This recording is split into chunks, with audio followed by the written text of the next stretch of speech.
Hello, எல்லோரும் எப்படி இருக்கேள்? நான் பெங்காலி ஆலுதம் பண்ண போகிறோம். அதுக்கு உருளைக்கிழங்கு இதே மாதிரி பீஸாக கட் பண்ணி வச்சுருக்கோம். தேவையான பொருள்கள் க்யூப்ஸாக கட் பண்ணி வச்சுருக்கோம். அதுக்கு தேவையான 2 தக்காளியை கட் பண்ணியிருக்கோம், 2 வெங்காயத்தை கட் பண்ணியிருக்கோம், சீரா பொடி, பூண்டு இஞ்சி பேஸ்ட்டு, தனியா பொடி, சில்லி பவுடர், காஷ்மீரி சில்லி, மஞ்சப்பொடி, சர்க்கரை, உப்பு, ஆயில். தேவையான பொருள்கள். என்ன ஆயில்? பெங்காலியோட ஆனதுனால இது கடுகெண்ணெய் தான் போடணும். கடுகெண்ணெய் போட்டால் தான் டேஸ்ட் வரும். வறுத்துக்கு இதே மாதிரி மஞ்சப்பொடி, காஷ்மீரி சில்லி கொஞ்சம் கலருக்கு, காஷ்மீரி சில்லி, உப்பு தேவையான அளவு உப்பு,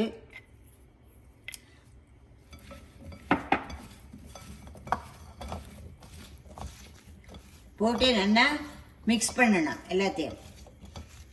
இப்போது மிக்ஸ் பண்ணது 10 நிமிஷம் ஊறியாச்சு. இப்போ அந்த ஊறினதை சீஞ்சிட்டியில் நல்லா 2 குழி கரண்டி கடுகெண்ணெய் போட்டிருக்கு. அதுக்கு ஃப்ளேவர் வரத்துக்கு புலாவ் லீஃப், ஜாதி, ஏலாச்சி, ஒரே ஒரு பட்டை, இது கிரீன், இந்த பிளாக் இலைச்சி, பிளாக் ஏலாச்சி, ஒரே ஒரு பட்டை. இது நல்லா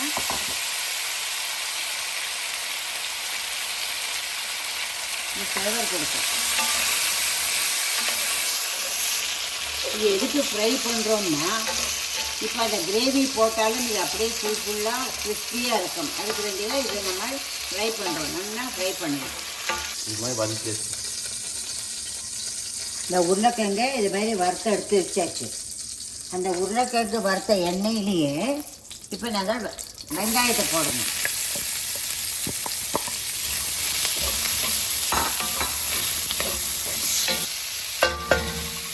வெங்காயம் இதை மாதிரி வதக்கணும், இந்த அளவுக்கு வதக்கணும். அப்போது ஜிஞ்சர் கார்லிக் பேஸ்ட், பூண்டு இஞ்சி பேஸ்ட் போடணும். பூண்டு இஞ்சி பேஸ்ட்டு போட்டு ஒரு கலரணும். அந்த பச்சை வாசனையெல்லாம் போகணும்.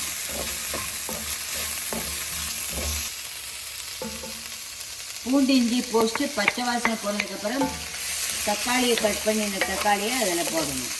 நல்லா வதக்கணும். இப்போ தக்காளி போட்டு நல்லா வதங்கியாச்சு.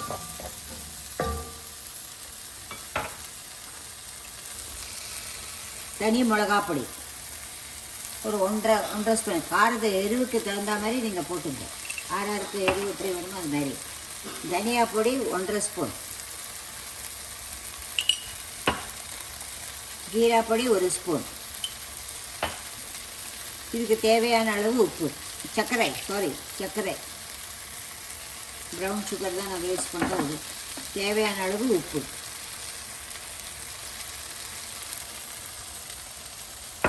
நல்லா கலரணும்.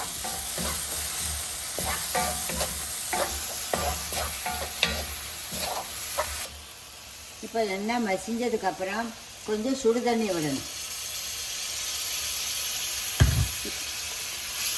இது மிக்ஸ் பண்ணணும்.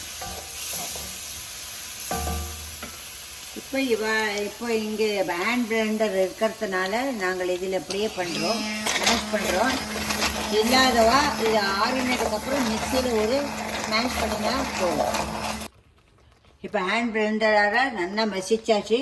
இப்போ உங்களுக்கு கலர் வரணும்னா கொஞ்சம் கூட மஞ்சப்பொடி, காஷ்மீரி சில்லி கலர் கொடுக்கும்.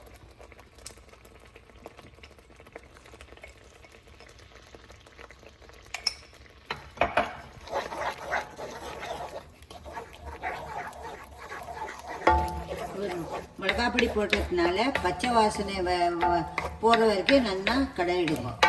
நல்லா கலரணும். இப்போ நல்லா பச்சை வாசனை போனதுக்கப்புறம் ஃப்ரை பண்ணினா ஆலு உருளைக்கிழங்கு போட்டு நல்லா கலரணும். எல்லாம் நல்லா மிக்ஸ் பண்ணணும்.